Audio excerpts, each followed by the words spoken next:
अभी रिसेंटली पिछले हफ्ते ही मेरे परिवार में से ही एक माइनर की तस्वीर, उसका वीडियो वायरल किया गया ट्विटर पर। यानी मैं अपने ऊपर तो सह लेती हूँ जो भी कुछ ये कहते हैं, ग्राफिक डिटेल्स वो भेजते हैं कि क्या क्या मेरे साथ प्लान करना चाहते हैं, लेकिन मेरे परिवार में एक माइनर की तस्वीर नहीं, उसका वीडियो वायरल किया गया अपने पॉलिटिकल पर्पसेस के लिए। ये क्राइम है, इट इज अ क्राइम कि माइनर की तस्वीर। लेकिन मुझे इतना कॉन्फिडेंस नहीं है कि मैं पुलिस के पास जाऊंगी और पुलिस एक्शन लेगी। मुझे पता है कि पुलिस, ये पूरी जो सरकारी मशीनरी है, ये किसके लिए काम कर रही है।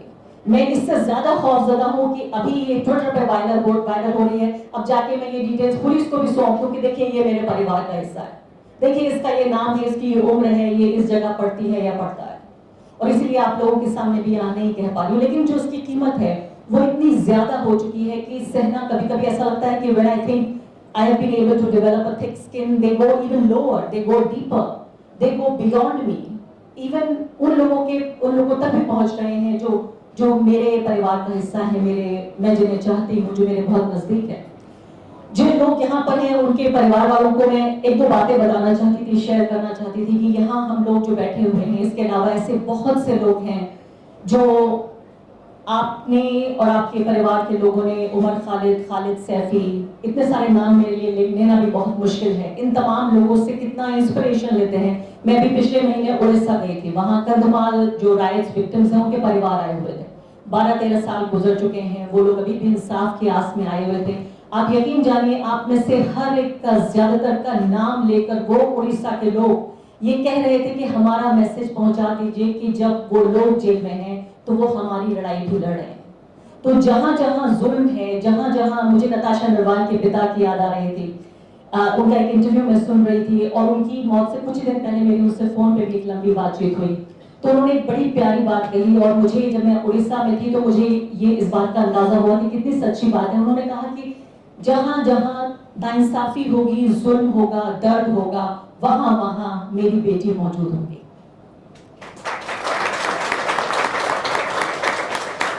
तो इसीलिए मुझे लगता है कि वो उड़ीसा के वो राइट विक्टिम्स, वो दंगा पीड़ित, क्योंकि उन्हें दर्द था, उनके साथ जुल्म हुआ था, उनके साथ नाइंसाफी हुई थी, वो तमाम इन चेहरों को याद कर रहे थे।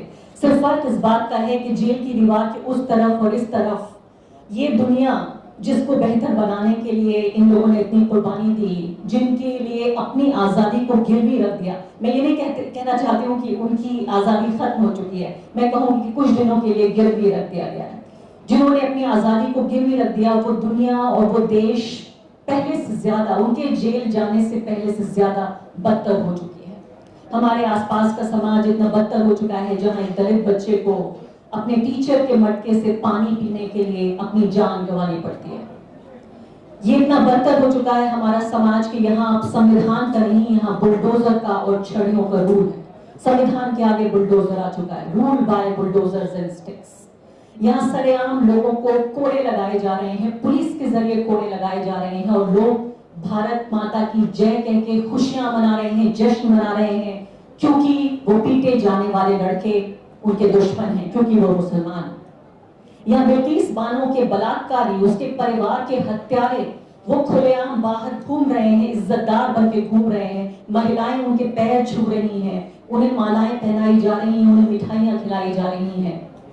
ये भी इस समाज में जब हो रहा है, जो वो लोग जेल में हैं। तो मैं माफी के साथ ये भी कहना चाहती हूँ कि शायद इन तमाम लोगों की जो एक जंग है, जो बैटल है, वो हम लड़ नहीं पा रहे हैं ठीक से। हमें और हिम्मत चाहिए, हमें और हौसला चाहिए। और यहाँ हम ये बताने तो कम से कम नहीं आए हैं कि हम हार गए हैं, क्योंकि कोई भी आंदोलन, देखिए पत्रकारिता भी एक हिस्सा है, एक अपने वक्त का दस्तावेज तैयार हो रहा है। और मैं ये कहती हूँ कि मैं कुछ भी नहीं कर पा रही हूँ, तो कम से कम इस दौर का जो जुल्म है, इस दौर की जो ज्यादती है, इस दौर की जो नाइंसाफी है, जो गैर बराबरी है, उसका एक दस्तावेज तैयार कर रही हूँ मैं आने वाली पीढ़ियों के लिए। और ये भी बताने के लिए, मुझे नहीं मालूम कि हम जीतेंगे या हारेंगे, मुझे नहीं मालूम, क्योंकि कोई भी जो आंदोलन की शुरुआत होती है, या कोई भी जो असहमति का एक जो एक्सप्रेशन होता है, उसकी कोई गारंटी नहीं होती कि हम जीत जाएंगे आज से 100 साल बाद। जब शाहीन बाग की औरतें सड़कों पे आई थी तो उन्हें ये मालूम नहीं था, जब किसान साल 1.5 साल सड़कों पे रहे तो उन्हें ये कोई गारंटी नहीं थी कि उनका ये आंदोलन कामयाब होगा। लड़ा इसलिए जाता है क्योंकि लड़ना जरूरी है, लड़ा इसलिए जाता है क्योंकि अनैतिकता का विरोध जरूरी है, ताकि इतिहास की किताबों में ये लिखा जाए कि जब जुल्म हो रहा था, ज्यादती हो रही थी, तब बोलने वाले भी थे, सुनने वाले भी थे, लिखने वाले भी थे, दिखाने वाले भी थे। तो ऐसा ना हो कि जो इतिहास की किताबें हैं वो इनके सिर्फ जुल्म, ज्यादती, खौफ, गैर बराबरी के कैसे ही रंग जाएं, सिर्फ उनके रंग में रंग जाएं। हम ये नहीं चाहते कि इतिहास की किताबें सिर्फ भगवा रंग में रंग जाएं, हम चाहते हैं कि उसमें सारे रंग शामिल हो, उसमें तिरंगा सबसे ऊपर हो, और इसीलिए बहुत जरूरी है। और ये जब कीमत की बात हो रही थी तो आपके साथ ये भी शेयर कर लेती हूँ, कई बार ये भी बात होती है कि कीमत कई तरह की होती है। अभी हाल ही में एक अजीब सा, मैं कहूँगी, एक ऐसा जख्म लगा कि बिल्कुल मेरे परिवार के एक मेरी ही फैमिली में, नाम नहीं लेना चाहती, रिश्ता भी नहीं बताना चाहती, वो बदनाम हो जाएंगे।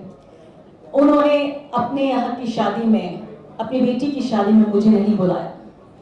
तो अपने सगे परिवार में मेरे बहन भाई और उसके जब परिवार है, मेरी माँ और मेरे फादर के जो रिश्तेदार हैं, अब वो अपनी सालगिरह में, अपनी खुशियों के मौके पर, अपनी शादी ब्याह में अब मुझे नहीं बुला रहे हैं। इसलिए नहीं बुला रहे हैं क्योंकि मैं उनके लिए एक ऐसा चेहरा बन गई हूँ जिससे उन्हें लगता है एक तरह की एक अछूत बन गई हूँ, एक पॉलिटिकल अनटचेबल। एक पॉलिटिकल अनटचेबिलिटी तो सह ली जाती है, लेकिन सोशल अनटचेबल, एक तरह का सोशल ऑस्ट्रेसाइजेशन। और वो नाम बुलाने वाले लोग वो नहीं है जो इस सरकार के एजेंडे से सहमत हैं, वो इस पार्टी को वोट भी नहीं देते हैं। और मैं साफ साफ कहूं कि वो इस्लाम के मानने वाले मुसलमान लोग हैं। तो वो लोग जो कि नरेंद्र मोदी, भाजपा और आरएसएस का विरोध करते हुए भी अपने को सेफ रखना चाहते हैं, और सेफ रखते हुए अब मेरे जैसे लोगों को अपने परिवार के कार्यक्रम में नहीं बुला रहे हैं, क्योंकि वो ये नहीं चाहते कि वो मेरे साथ देखे जाएं। तो कई तरह की कीमतें होती हैं जो दी जाती हैं। मैं आखिरी जब यहाँ आ रही थी तो फैज को इत्तेफाक से वैसा होता है, जब आप कुछ सोच रहे हैं तो उसी तरीके की चीज़ शायद आप सुन भी लेते हैं। और मैं फैज को पढ़ रही थी जिसमें इतने सारे लोगों के साथ मुझे यही से शेर याद आ गया कि करते भी चलो, बढ़ते भी चलो, बाजू भी बहुत हैं, सर भी बहुत, चलते भी चलो कि अब डेरे मंजिल कहीं डाले जाए। अपनी उम्मीद ये भी मैं करती हूँ कि किसी भी जेल की दीवारें इतनी ऊंची ना हो कि मेरी और हमारे जो लोग यहाँ मौजूद हैं और इतने लोग यहाँ पर हैं, उनकी आवाज, हम सबकी आवाज उन लोगों तक ना पहुंचे जो जेल में इस वक्त बंद है।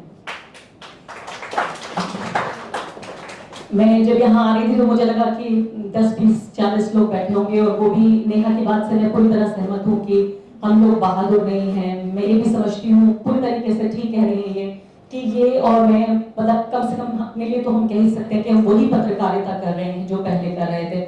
मैं आपको ये विश्वास के साथ बता सकती हूँ कि मैं इससे ज्यादा सख्त सवाल पूछा करती थी, इससे ज्यादा जवाबदेही मांगा करती थी नरेंद्र मोदी सरकार से पहले। और ये काम मैं तब भी किया करती थी जबकि एक तथाकथित सरकारी चैनल राज्यसभा टीवी में मैं काम किया करती थी, which is official broadcaster of the upper house of the parliament. तब भी मैं ज्यादा सवाल कांग्रेस पार्टी के प्रधानमंत्री से पूछा करती थी और उस वक्त की सरकार से जितना मैं आज पूछ रही हूँ। लेकिन हर वक्त का अपना एक कॉन्टेक्स्ट होता है। आज जितने लोग यहाँ पर मौजूद हैं, जितने लोग देखे जा रहे हैं इस तरफ या उस तरफ, हर व्यक्ति अपने लिए जो यहाँ आया है वो एक कीमत चुका के आ रहा है। उसे पता है कि एक तरह का खतरा इसमें इन्वॉल्व है, चाहे वो लोग जो यहाँ बोल रहे हैं या वो लोग जो यहाँ सुन रहे हैं, उन सबको खतरा है। एक तरह का छोटा खतरा, बड़ा खतरा, एक जाना अनजाना सा खतरा। यहाँ इतनी बार जेल के बारे में बात हो चुकी है कि लगता नहीं है कि अब यहाँ कोई जेल से डरता है। यहाँ हर स्पीकर ने जेल के बारे में बात की। मेरे ऑफिस में बाकायदा मैं अपने कॉलीग्स के साथ ये बात कर चुकी हूँ कि जो इमरजेंसी बैग हमें तैयार करना है जेल के लिए, उसमें क्या क्या चीजें रखी जाए, क्या क्या ऐसी चीजें हैं जो हमें जरूरत पड़ेगी। तो सबसे बड़ी बात, जो इन लोगों ने ये तमाम जो तस्वीरें लगी हुई हैं, इन्होंने हमारे दिल से जेल का, जुल्म का, मैं कहूंगी मौत का, ये सारा खौफ निकाल दिया। और जिस तरीके से खौफ इन्फेक्शियस होता है, उसका संक्रमण होता है, एक व्यक्ति से दूसरे व्यक्ति को लगता है। जब 10 लोग नहीं बोलते तो 20 नहीं बोलते, फिर 100 नहीं बोलते, फिर 1000 नहीं बोलते, लाख नहीं बोलते, 140 करोड़ लोग भी खामोश हो सकते हैं, ऐसा भी हो सकता है। लेकिन जब एक व्यक्ति बोलता है तो जो बहादुरी है वो भी इन्फेक्शियस होती है। Courage is also infectious. यहाँ पर जब 2 लोग बैठे हैं तो 10 बैठे हैं और यहाँ सुनने वाले 100 भी बैठे हुए हैं।